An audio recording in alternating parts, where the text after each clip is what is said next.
As we thank you for choosing to shine with us this morning, I remind you that today is Peace Day. All across the island, you should be wearing blue. And many different groups have launched various initiatives promoting a healthy, safe, and peaceful society. It's also a part of Vision 2030. So for our youth forum this week, we're focusing on Youth4PeaceJA initiative. And I have joining me Neville Charlton, who is a founder, and we also have Chairman Sanchi Graham from Meadowbrook High School. She's a member of the Youth4Peace Jamaica Society. And we also have Paul Clare. Paul is the principal of the Robert Lightburn High School. Welcome to Sunrise. All right, so first we're going to go straight to our ambassador for peace from Meadowbrook High School, who is showing off one of the fanciest placards known to man. Start off by explaining what's on the sign and why you have that sign. It says, now is a good time for peace. And I got the idea when I was in All That Matters shopping for supply to make it. And I saw this notebook that said, now is a good time. And I thought, now is a good time for peace. So I decided that should be what's on my sign. No, and it is always a good time to give peace a chance. And of course, it's not the usual kinds of we want justice signs that we are accustomed to. Now, talk to us about the initiative, Neville. All right, so the Youth for Peace campaign is actually an initiative coming out of a forum that I did in London. And it was basically looking at the narratives in which you can empower young people in peace building and advocacy. So what we really want to do is show the critical role that we as young people can play in peace building. And the tour especially is really going into high schools and talking about conflict resolution, anti-bullying, and coming up with various narratives. So I want to change the conversation that is going around that youths are bad, youth is the problem, and we are looking at young people as a solution to the problem. But it still, however, can't escape what the facts are, that the majority of serious crimes committed in Jamaica are committed by young people, and the majority of victims of serious crimes are also young people. And a lot of it happens within our schools, Sir Principal. How are you this morning? I'm very good. And you are the center of attention for the Peace March today at the Robert Lightburn High School. Yes. Well, today, through an initiative from the guidance department, we decided we're going to do a road march. And so we're going to be marching through the community of Trinityville in St. Thomas as a school, you know, trying to build support from the community to ensure that our students understand that as a school, one of the most important organizations within the community, we do embrace peace among the citizens and students. And this gets off at what time? We're hoping to start at 1 o'clock. So we're going to be having some sessions. Mr. Charlton is going to be there in the morning, having some discussions with the students and everything, looking at issues relating to bullying and so on. Yeah. It's interesting that we just had a segment with author Julius Gunter and his new book. He's a Chevening scholar and focuses attention on using personal experiences to begin to create a more peaceful environment. What's the situation like within the school community itself, and do you also have the issues of bullying in schools, which is now dogging many of our institutions? Unfortunately, I must say yes, the issue of bullying. In fact, between September and up to recently, there seemed to be an increase. I'm not so sure what is the cause, but we have noticed that is. And I think the committee, the guidance committee, would have looked at the information coming through as a result of cases that they would have been dealing with on a regular basis. And they would have decided that this is a time. So this is our first such initiative.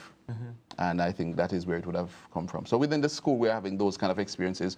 We have noticed also that many of the children, very petty stuff, things that probably, you know, normally you'd have anticipated that students would have overlooked and move on. They sometimes escalate into even bigger things. Which speaks to the issue of conflict resolution.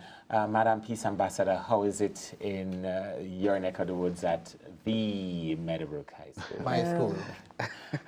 We're not going to do that this morning, Neville. It gets difficult at times because most of the children are from the surrounding area around the school, and these are quote-unquote bad areas, so these children are surrounded by violence and they emulate what they see. Wait a second. Which school? Meadowbrook High School. And you are saying that the communities surrounding Meadowbrook Well, are now considered Common and bad? 100 Lane and those places. Okay. Many of the, most of the Many school where population. the students come from. Yes. Yes. Okay. Continue. So it's difficult as a peace ambassador to encourage these young adults Right. to preach peace and practice it as well. And how do you remain encouraged and motivated? Well, I always depend on my parents because I'm from a Christian home, and when it gets difficult, they say, don't stop because you need to do this. Not many people understand how important peace is. So keep pushing forward and you will succeed. Right. Now, listening to our principal at the Robert Lightburn High School speak about the nature of the issues that lead to conflict, how important, therefore, is it for interventions such as the one your organization does? It's extremely important, and one of the focus I really want to put on it is peace education, because I don't think peace education is actually preached enough, or they put enough focus on peace resolution. Pause. So we have, well, it's no longer GSAT, we have PEP. Then we go into the high schools and the focus starts to be on subject areas for CSEC and CAPE.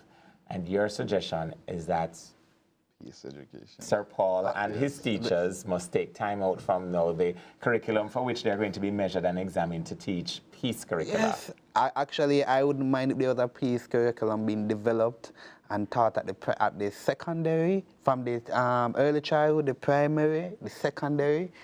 Well, for the tertiary, there are a lot of initiatives where persons can find themselves, but I don't think that persons really understand what their basic human rights are. What do they do? What are some of the approaches? What do they do if a police stops them? You know? But even in terms of what do you do when a police stops, it's probably good that Julius Gunter is still on the premises because he also spoke to some of that on a previous visit here. But how would you give me, if you've thought it through enough, Neville, an idea where in class I have a chemistry exam to be followed by a math exam, and you are the peace teacher, and you walk in front of 25 sixth formers who are now focused on their exams before the Ash Wednesday holiday tomorrow.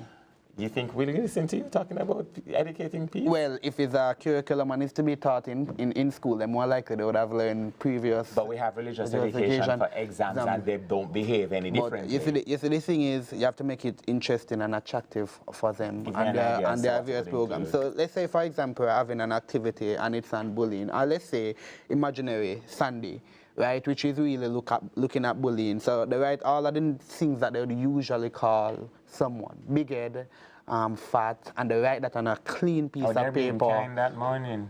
Well, you can't say it on TV. Yes. And they write it on the paper, and then they themselves show the words and they write it. Then they show the paper to the entire class, and then they crush that paper. And then when they roll out the paper, what happens when you roll out that paper? Let's say it's a reflection of a human being. Oh, so you have a crushed person. You have a crushed person, and that can lead to a lot of things. You're a student, you have your math exam, and Neville comes, he's a peace teacher. How focused are you on his information when you are also studying for your math exam? If he's giving a speech, I'm afraid I wouldn't pay much attention. Oh, the honesty, the refreshing honesty of young people. If it is a dramatization, I'd be very much invested because I like that kind of thing, and I would pay more attention, the commotion and seeing the different reactions. That would be more interesting than him coming giving a boring speech about, oh, you must be nice to others. Oh my goodness. Principal, which of the two do you want at Robert Lightburn High? The ones, perhaps me, who gives the speech, which the children are not invested, or Neville to dramatize situations that will cause them to be relating to it? All right. As an educator, I'm not going to choose one over the other because I do believe it would have to be both have it. Right. It's a time and place, situational kind of thing. But what I think is, and you made reference to the chemistry teacher. I believe that teachers, chemistry teacher, physics teacher, all types of teacher, I think everyone needs to be on the same page in relation to exactly, and it can be infused. I don't believe that it has to even have an exclusive curriculum.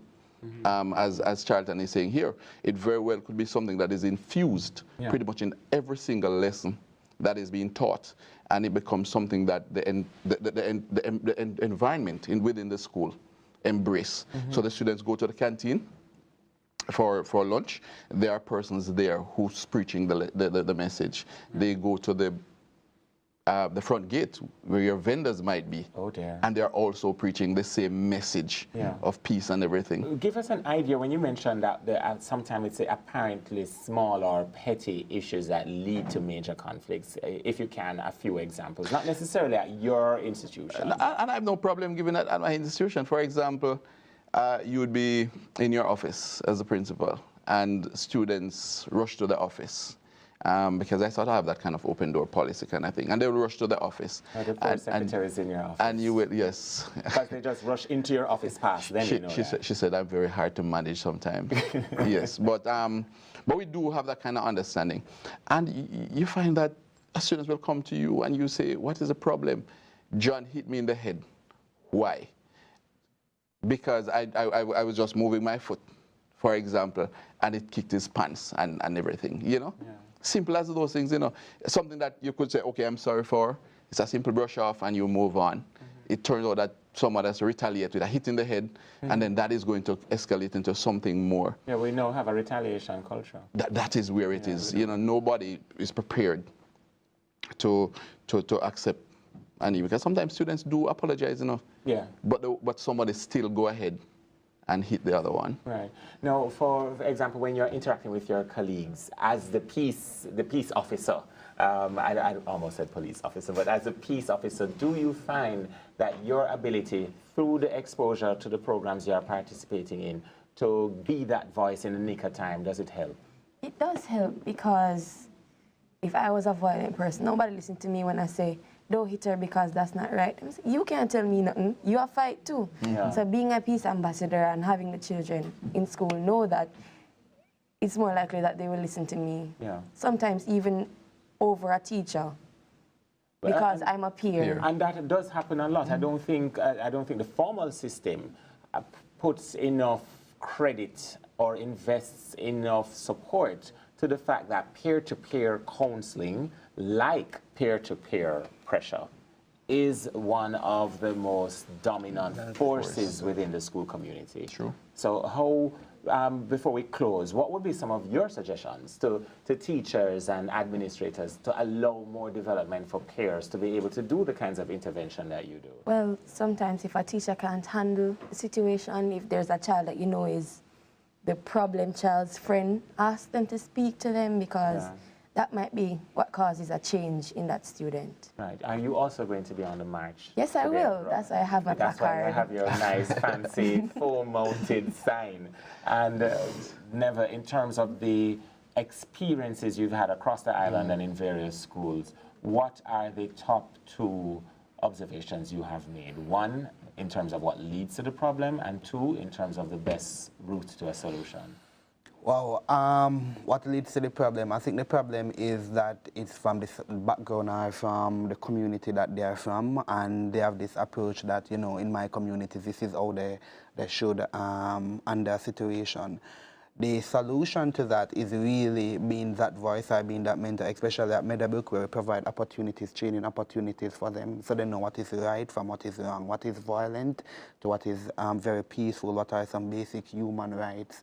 And I think it's a collective effort, so we need everybody to come on board. I think too often we have too much separated programs where everything could be joined and be one. Yeah. And final question to you, Sir Paul, in terms of the way forward. You are the center of attention today. Right. I know the impact it's going to have, but then to sustain that beyond today and through the school year Well, interestingly, our partnership with Charlton started because he had invited us to partner with him, and I think on a long-term basis. And we happened to, at the time, been discussing the whole matter of our march. And so we decided we're going to partner. And so I see through his organization where we can go very far. We are looking now at putting youth ambassadors in our school also, and everything. So we are hoping that through the discussion going forward with Charlton and his team, that we're going to be having some of those. I know the guidance department is also busy putting some things together to ensure that we put some kind of stem to the tide, this increase bullying and so on in the school. Right. But if you will allow me a minute, just a little plug here. So for today, we're inviting the community of Trinityville to come out and embrace this initiative, you know, because we really and truly want to ensure that our students embrace and understand that there's no other way. Yeah. Peace is the only way. And finally, for the viewers who don't know exactly where Trinityville is, well, it's in the three of them that don't know. So it is in St. Thomas. It's nestled almost, if I may say, in the Blue Mountain area there. Nestled is the perfect word. that is exactly But true. has one of the most beautiful scenery that you can ever imagine in Jamaica. Absolutely correct. Very Absolutely good. correct. So we're all going to close out with the expression on the fanciest sign in history. Now is a good time No, to it's give peace a chance. And it's also a good time to give the morning edition with Whitney Levy a chance. We're going to take a break. When we come back, more sunrise.